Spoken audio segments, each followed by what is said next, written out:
Hi, I'm Ted Lohman, and we're off the record. Along with me, as always, Peggy Kane. Before we get started, this should be a very interesting show. Peggy and I have had a chance to interview a number of people throughout the world having to do with the military and their aspects and the way they think of what is going on in the UFO community. We'll be talking with Clifford Stone, Colonel Corso, and a number of different people throughout the show. But before we get into that, let's discuss a little bit about who these people are and why we are presenting them this evening. Yeah, Ted, we had the real privilege to interview both Colonel Corso, who's a retired colonel, and Clifford Stone, well, I guess about a year ago. And they kind of come from two different places. Colonel Corso has written a book called The Day After Roswell.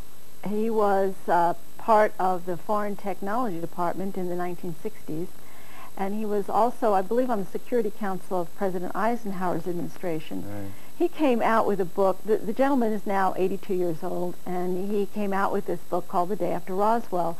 He talks at length about having seen firsthand an alien body, as well as his background, what happened with the artifacts from the Roswell crash, and why he believes the government isn't coming or didn't come out with the information right away. And primarily he felt that they wanted to get a beat on who we were being visited by and what the agenda was of the aliens before they went public with the information. For so many years, a lot of the people, the skeptics, I'd say, how come the military isn't coming out with these retired people? Well, we know Robert O'Dean, Bob Dean, a good friend of ours, Wendell Stevens, a number of other people throughout the world, not only here in the U.S., that have the military background and had the need to know.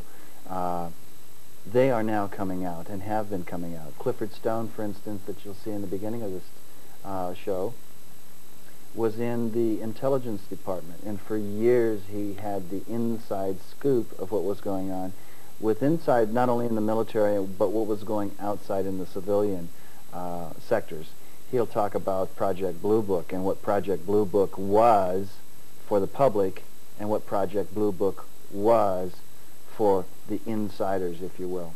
There was many times there was crews or groups of individuals, mainly 3 people at a time, that were set up to go out and actually participate in the recovery of certain crafts. And then Colonel Corso, of course, coming out, is another person that is very involved and has the credentials of being able to tell his story to the public finally.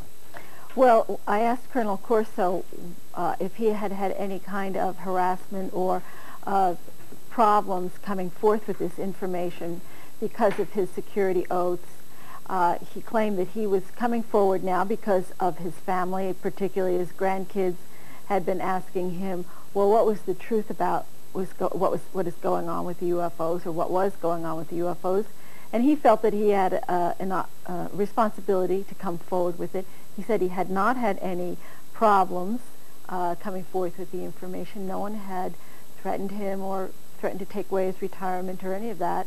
And then when we had an opportunity to talk to Clifford, it wasn't exactly the same way for Clifford. No.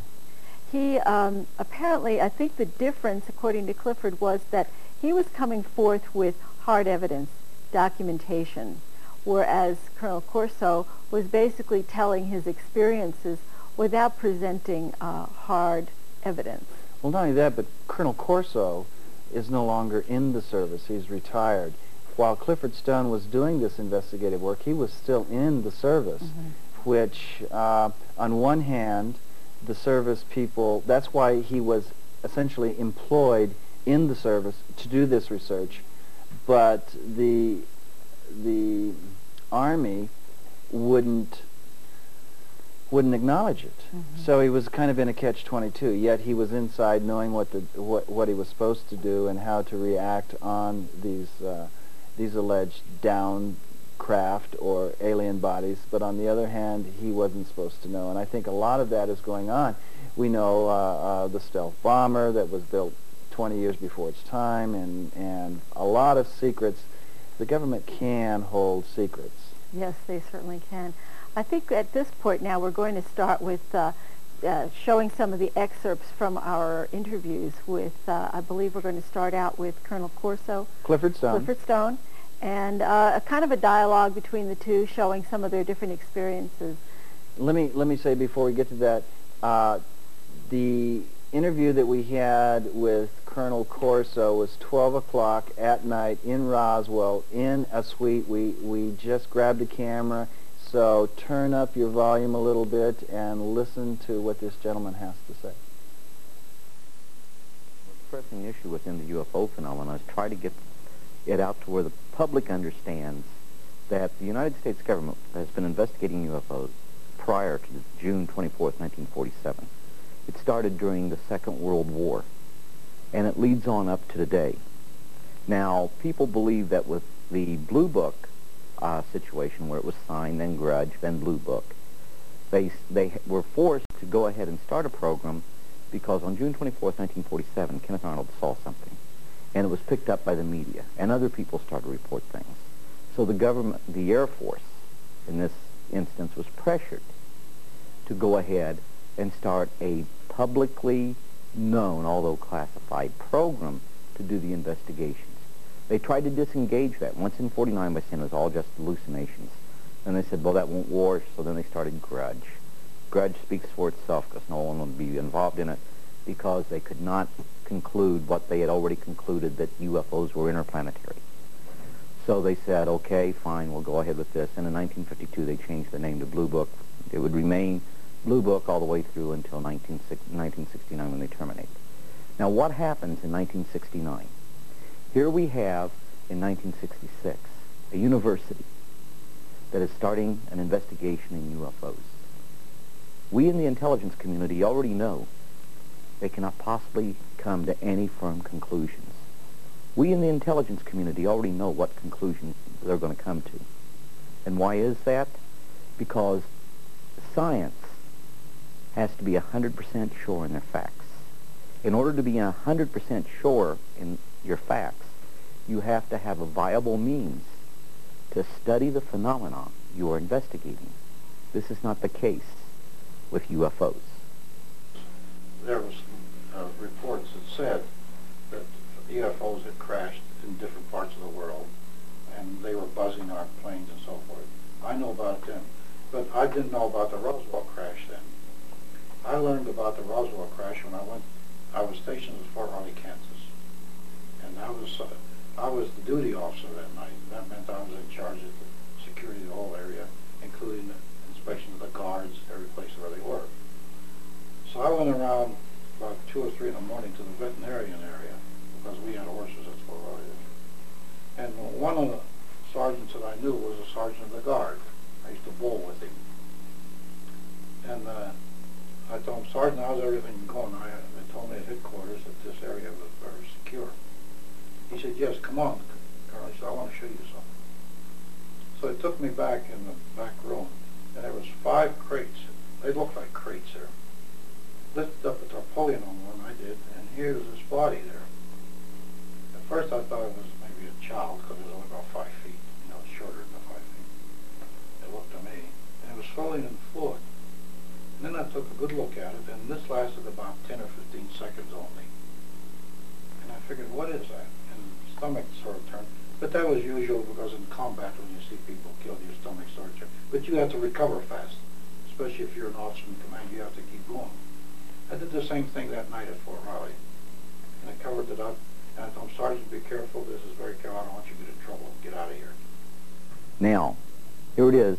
This all is supposed to be in the Blue Book files.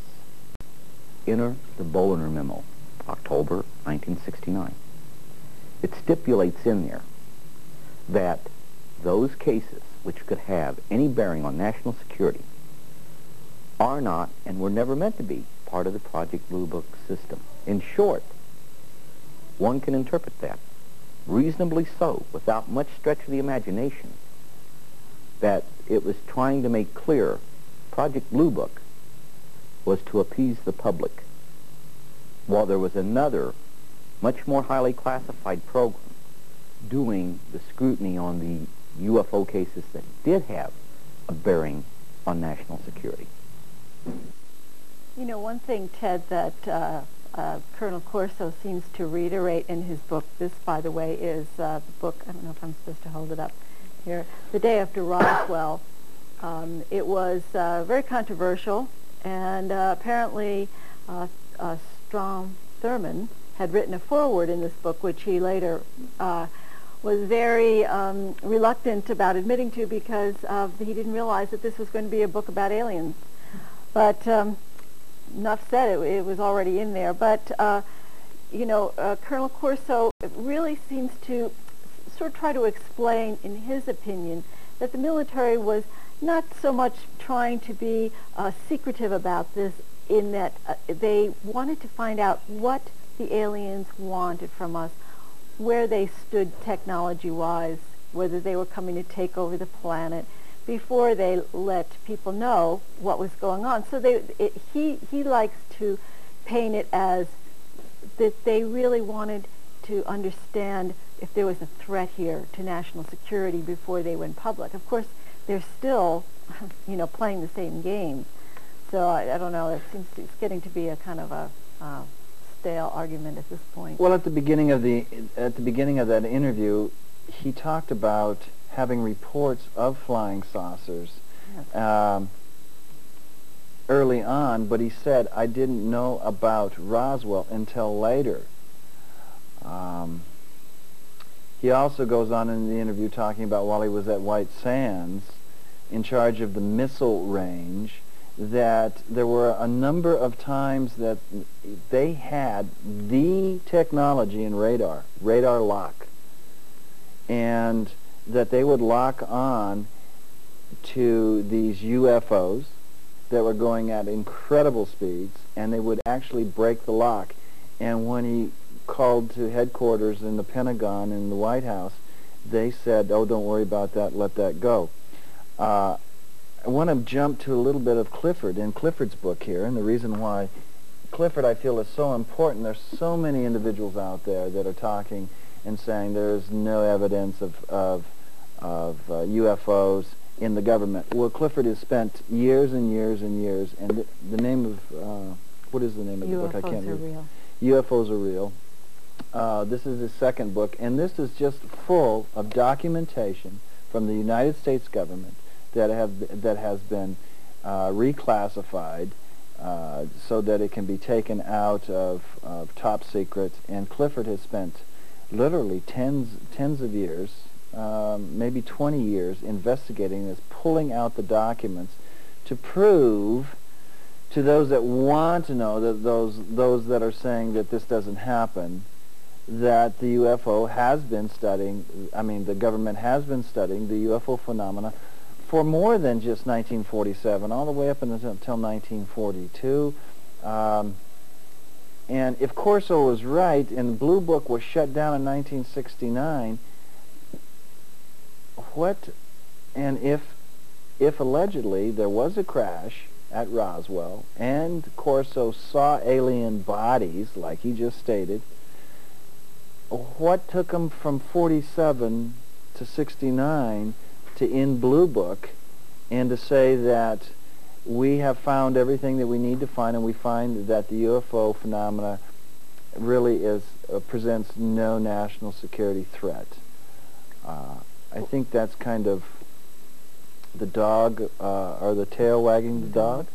Well, you know, we get back to, and we've brought this up a number of times on the show, the Brookings Institute report that came out in the early 60s that said that basically, it would change society as we know it if we were being visited by an extraterrestrial race. That was obviously, if they got here, they're more advanced than we are, and that any culture that's affected by a more advanced race usually loses their own civilization or culture, and they felt that the people just weren't ready, according to this Brookings Institute's findings. So whether that had an impact on keeping this whole thing secret. But you know, one thing that people have asked me over and over again is, how can the government keep such a big secret? I mean, this is a huge thing. They can't. They can't keep it a secret. The thing that is stopping it from getting out to mainstream is mainstream media. It's been hyped for years that people that are involved in this are psychotic or schizophrenic or in a number of hallucinations. In a number, they don't. They, meaning the media or the scientists or the individuals, the government, they don't look into the facts, and if they do, they're not presented to us. They ridicule the messenger. They try to attack the messenger instead of the message. And so more and more people that are actually, that have seen something that they can't understand, they have nowhere to go. So they've just shut up about it. But over the recent years, with individual people going out with camcorders and television, now there are more televisions in all of the homes and VCRs, which we didn't have in the 50s. It's true. And this is around the world. More and more people are getting the information that they couldn't get before, and there have been Roper polls and other polls taken that 67% of the population do believe that there's something flying in the skies that wasn't built on this planet. Basically, as far as other countries, all we ever hear about are the wars that are taking place in other countries. But we never hear about, well, we don't hear about the UFO events in this country, but there have been major UFO events in other countries, and they are not even mentioned. Like, for instance, the Mexico City event that happened in New Year's Day, I think it was 1991, where the Mexico City was virtually shut down. The largest city in the world was virtually shut down because there was a flap of UFOs, and it made the top news lines of every major paper in Mexico City, but we never got one word of it here in this country. And if that's not a news blackout, then I don't know what else you could call that. Well, we also had the Phoenix Lights, which has been muddied up a little bit, but something did happen. It wasn't just flares. There was a number of different incidents that happened over a period of 3 hours in Phoenix, Arizona. Some say 7 events, some say 3 different events. There's still investigations going on. And I think we're at fault a little bit here in the UFO community. We have a rush to judgment. We want everything that we can't tag or see a writing on saying that they are UFOs without further investigation, because I bet 80% of the stuff that seems to be strange in the sky to us can be identified. Yeah. I think at this point now we're going to get on to the second segment of the conversation with Clifford Stone and Colonel Corso. So whenever you're ready, you can roll that tape, please. Yes, I'll describe it. It looked like it had spindly, sort of legs were not big legs, they were sort of spindly. The arms were sort of, I saw 4 fingers, I saw no thumb. And the chest was small, sort of, and the skin looked sort of grayish color. And then the head was large for the proportion of the body. Not real big now, but large. And the eyes were both slanted, sort of. And they had about a half a filament on them, and no nose, no ears, no mouth, just slits. So I covered it up, and I figured to myself when I was walking away and outside, I better not say anything about this.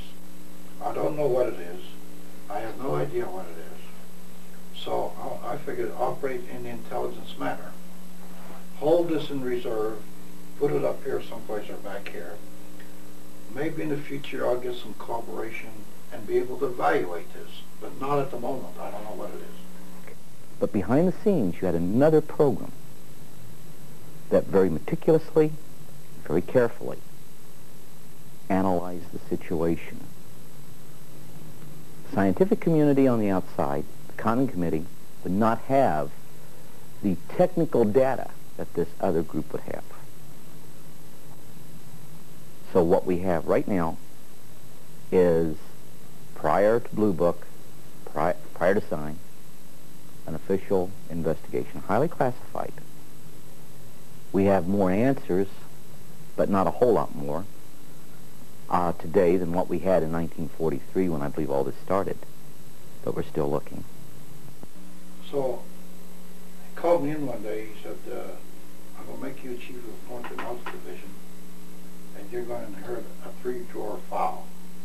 I want you to go through that file and look what's there, and you give me a program and tell me what you think they are. So I take this file in my office, downstairs from his office on the second floor in the Pentagon, and I open it up and I start finding this material which he called later, of course, it was junk file. And it was a bunch of wires, which I didn't even know what they were, which were emitting colors. I didn't even know if they were wires. I had this chip, this integrated circuit, a laser instrument that could do like some of the fine cuttings that they said in animal mutilations. And I had also fiber optics. I had those. And no, we called them, we started that because one of my, and I had the reports on autopsy that performed at Walter Reed on our lab, which we financed at Walter Reed. And when I read that, it matched with what I saw at Fort Riley 14 years before. The whole autopsy was similar to what I had seen. So then I started putting 2 and 2 together. And gradually these items I started putting, then the general called me in and said, work out a program. Find scientists and engineers that are working on these things and shove them in there. I told him, but General, I have to study these things a little bit because really, I told him, I'm not that bright. I don't know what a lot of these things are, but they're important. He said, well, Phil, they are important. Give me a program with that, getting back to the body. So when I read the autopsy, I went to the General. I told him, General, I've seen one of these. And I started describing it to him. He said, put it all on paper, Phil, and give it to me. So we put it down, I put it on paper, and he said, I got Phil, he said, what do we got, what are we up against here? I told him, I don't know, he was a very religious guy. He used to go to retreats at Loyola. And also, he was the kind of man that took his helmet off and got a sergeant's helmet before Charlie Hill went out and fought with his men. So when I started putting all this on the extraterrestrial together, we finally gave it a name. I told him, it looks like, these are clones. And so the name came out, extraterrestrial biological entity. That's what we figured they were. We better describe it. We never used the letters ET. There was no such thing. They were clones. Not look like clones. They were clones. We figured that they were created by some other intellect. And we also came to the decision that they were made specifically to travel in space. Because we knew even in those days that man could not travel in space. His bones are affected, his muscles are affected, his brain is affected. Man cannot travel in space. So we came to the conclusion these creatures, whatever they are made to travel in space. Then gradually through what the work we did, we found out that this integrated with the flying saucer, and really, because most of the failures in making flying saucers were the guidance system. That this creature was also the guidance system, was part of the engine of the flying saucer. And gradually I got into the lymphatic system, the lungs, and that thing on the movie, people asked me if I told there was some truth to that, because they pulled out an eyelid, and no one knew about that eyelid. That eyelid was a light gatherer, so they could see in the dark. They had a Hello, I'm Brenda Williams, and with me is Nick Wyatt, here with the news.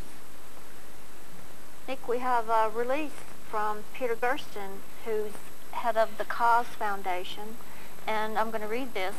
It's released March 24th out of Phoenix, Arizona, and it's Citizens Against UFO Secrecy, which is Cause.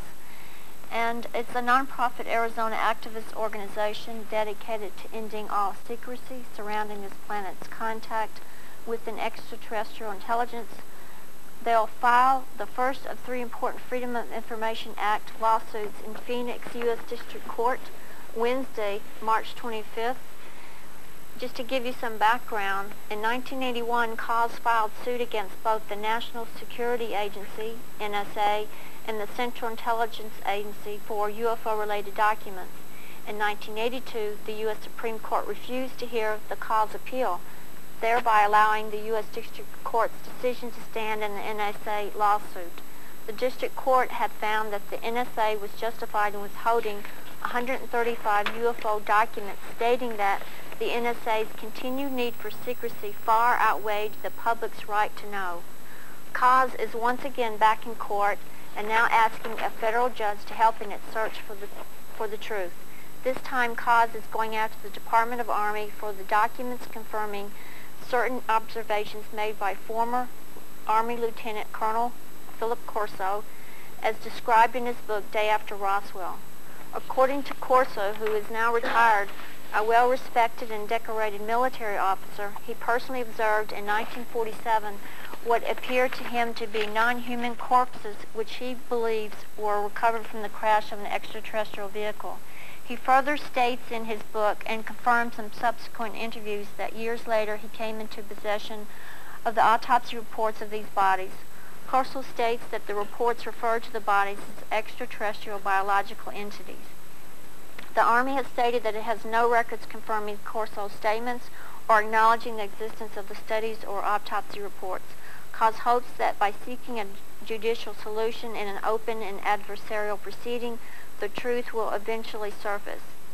The federal court complaint and the prior request can be found at the Cause website, which is located at http://www.cause.org.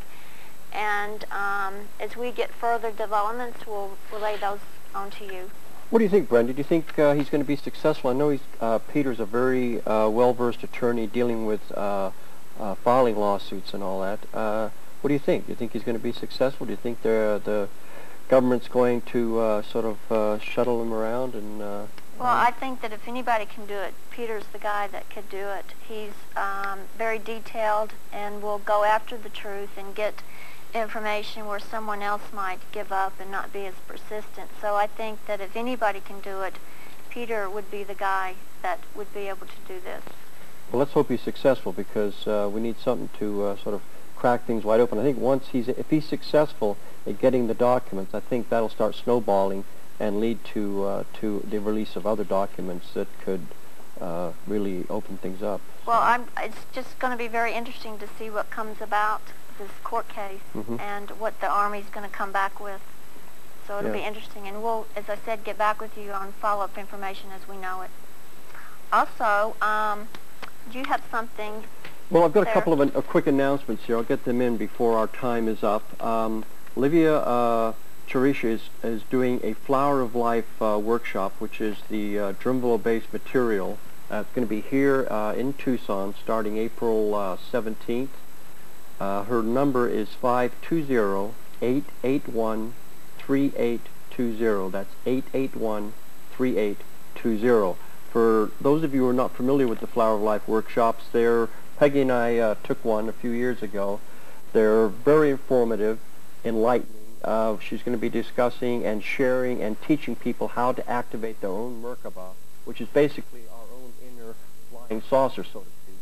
The ability to move through time and space with the Merkaba of light, to learn about sacred geometry, the relationship of extraterrestrials to our spiritual growth, and the transformational period coming up. So this is going to be on the April 17th, and it might be worthwhile checking out.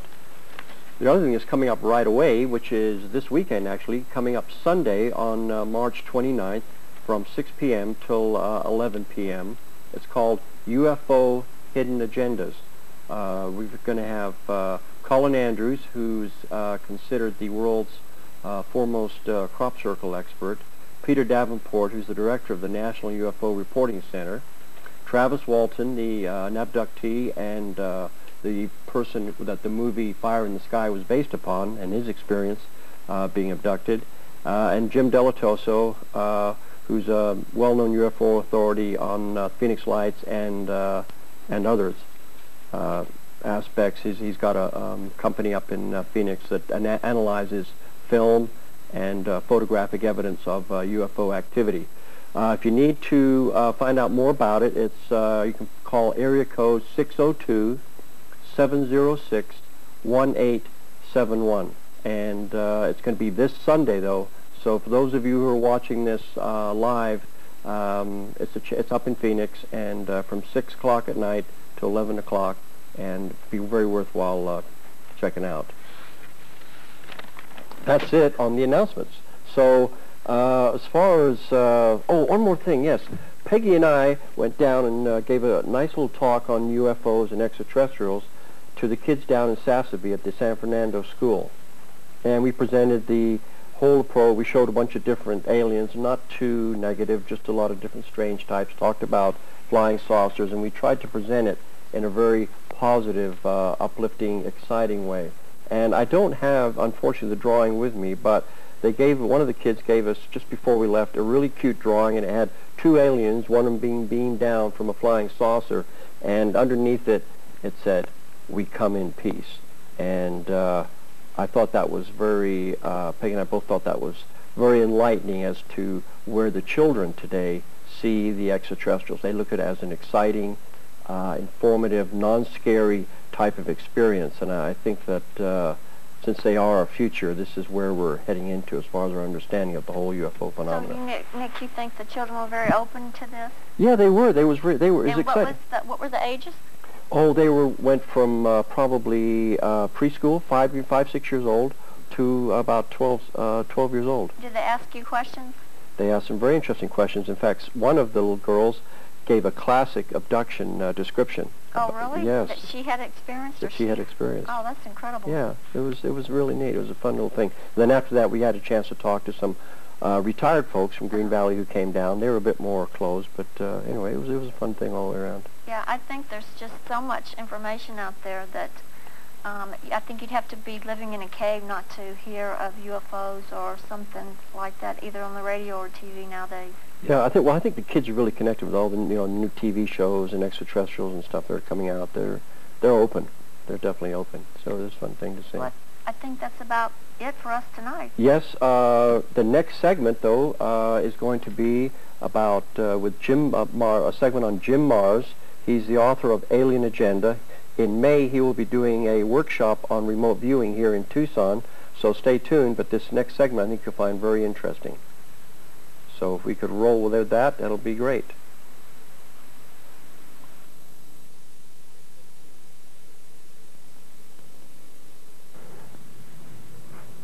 Along with UFOs and various other things, one of the topics that's been downplayed and dismissed for so long is psychic ability, and I'll have to admit I fell into that too. I didn't pay much attention to that. I figured that was, newspaper horoscopes and the psychic hotline.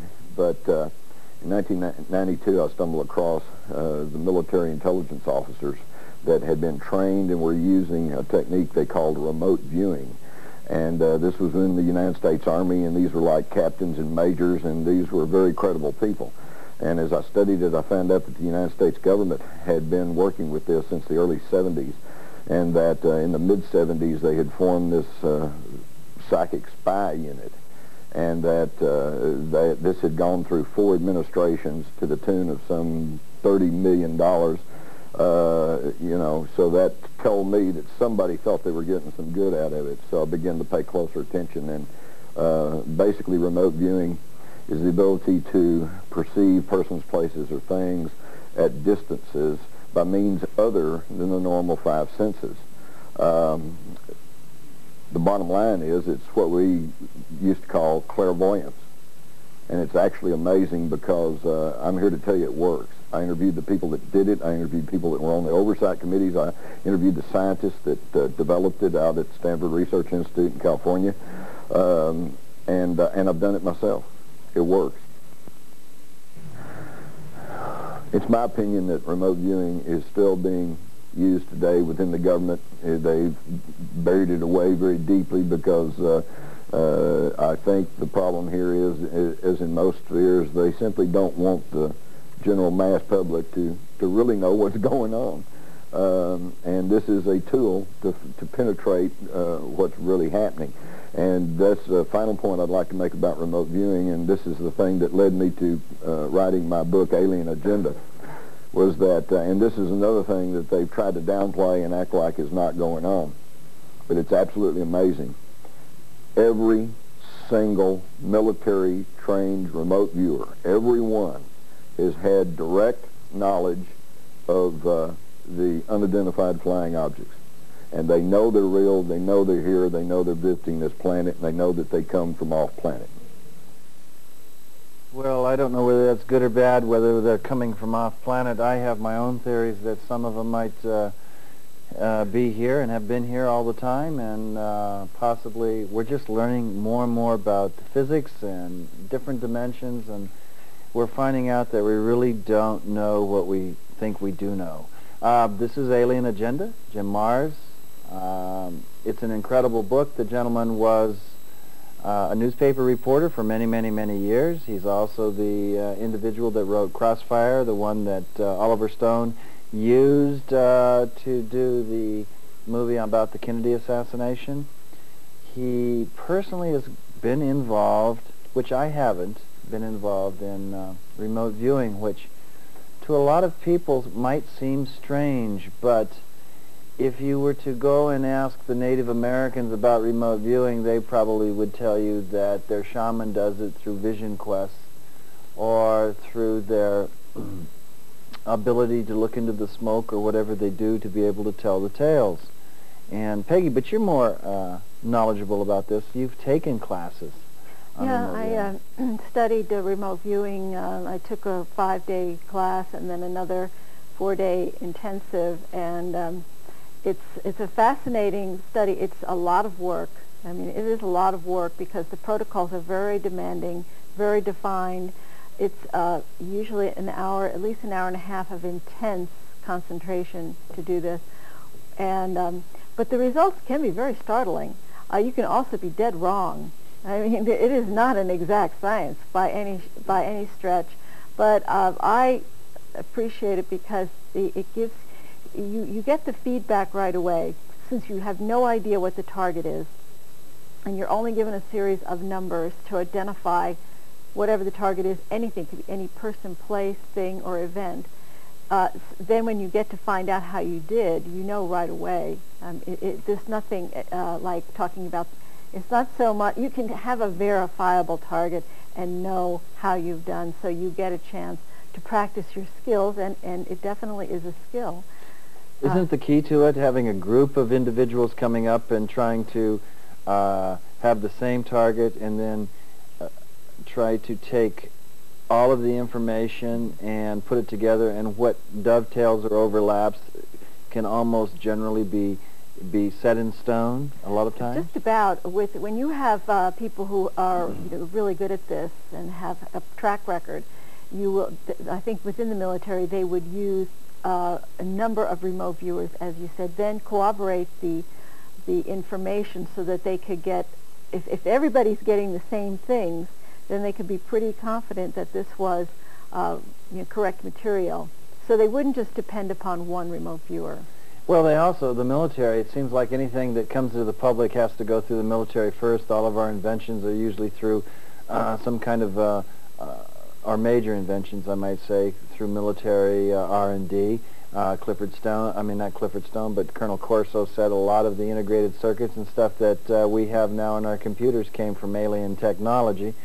Remote viewing was first brought to the forefront through studies through SRI, Stanford Research Institute, which was a brainchild of Ingle Swann and some of the other people that thought that they could get into it, psychic, kind of a psychic warfare, if you will.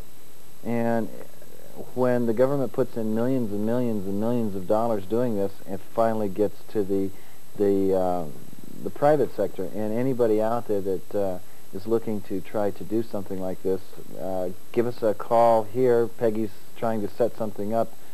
Call area code 520-323-2371. because Jim Mars will be coming to town in May to do this.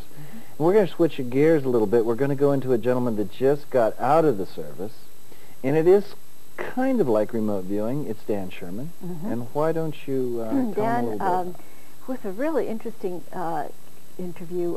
He considered himself an intuitive communicator, and as you're going to hear on the video, he was genetically managed in the womb as a fetus in order to be able to communicate with aliens through computers, but not being wired. It was just that he would be using a computer to have this communication. So we're going to go on to that videotape right now. Okay.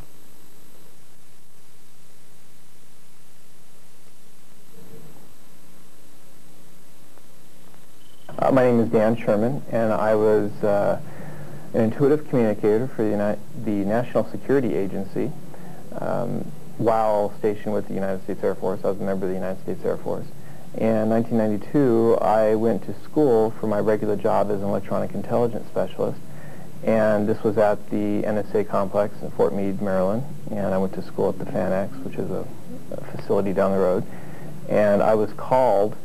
The first day I got there, I was called by a captain, and this became my commander of the Gray Project, so to speak. I was called in, and he proceeded to tell me what I would be doing at night after my regular classes had ended, and the classes that I had originally gone there for. And these classes were going to be about 3 or 4 hours long at night, and then he proceeded to tell me exactly what my role in that would be. And this is where I was completely amazed and shocked, and I went through all kinds of emotions and everything. But he told me that in 1960, Project Preserve Destiny was initiated, and at the time, the government was in contact with an alien species based on their 1947 contact, which was interesting now, but at the time that didn't have any significance to me. I didn't know what 1947 was from anything else. But he said based on that, Project Preserve Destiny started in 1960, and this was the genetic testing phase. They started to abduct human women to genetically test them for compatibility with this particular procedure. And, excuse me, the compatibility phase ended in 1963, and then they started actually abducting to actually genetically manage or manipulate the fetuses that they were abducting. And my mother was abducted again in 1963, and this was after I was conceived. I was genetically managed in order to have this ability, to grow into this ability. And that was it. And he said, any questions? And of course, you know, my eyes are about as big as saucers, and I was actually expecting to be a practical joke. You know, somebody would jump out of the closet and say, ha, ha, ha, you fell for that alien thing, didn't you? But nobody jumped out of the closet. So I went on to base number 1, PPD base number 1, Project Preserve Destiny base number 1. And that's where I had my first contact after I was there about a month and a half or 2 months before I had my first contact. And it just, out of the blue, I just started receiving a contact. And it was very surprising, of course. It took me by surprise because I really didn't know what to expect. Prior to this time, I didn't have any actual communication with an alien until that time. The school, I interfaced with a computer, and it was obviously a very exotic technology because I was interfacing with a computer without any feedback or any wires or anything like that fed to me. And I started to receive abduction data, which is what led me to seek my discharge, because I started to get very uncomfortable with the information that I was receiving. I started to receive things like, and of course they didn't come out and say, this is abduction data, but by the content of the communication I could sense and tell that it was abduction data. Things like, and of course these are my translations of what they were telling me, but I was reporting categories like potentiality for recall and residual pain levels, and the latitude and longitude of I assumed the point where they abducted or whatever, but it was a location. It looked like a location, and times and things like that. And I got very uncomfortable with this data. And I guess if I was told by somebody, you know, my grade commander or whatever, if I was told by him what you're receiving and why this is and the wherefores and whyfores and all that, then maybe I'd have felt more comfortable about it. But I wasn't told anything. I just received all this abduction data, what I perceived to be abduction data. And it just was very unsettling and disheartening. We talked, and of course there's a long story that is involved up to this point, but I actually got to the point where I could speak to them in a more of an informal way, and I got to ask a few questions that I was able to learn some things. I wasn't able to learn a lot, but one of the things that I was able to learn was their method of transport. They used time to transport themselves, so I would imagine they were from a large distance away. The time aspect of it is I asked them if they can go back or forward in time, and they said, no, we can't go back or forward, but we can go around time, which was very fascinating to me because I've always been fascinated by time, and that was an interesting aspect of one of the things that I learned from them. So I think there's another agenda, and it perhaps may be just the aliens, and they're not telling the government counterparts what that agenda is, the ultimate agenda, and they're just using them as pawns. You know, they're using all of us as pawns. I don't know.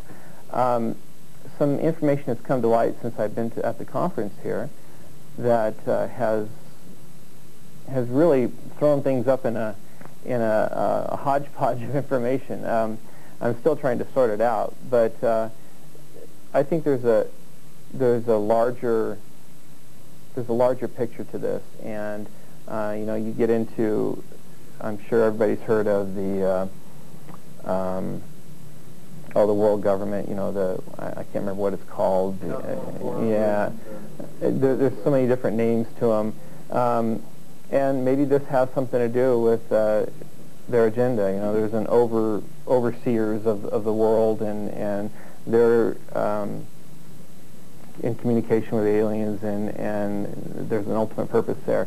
I don't know. I don't know the true purpose. There's so many different options that there could be. So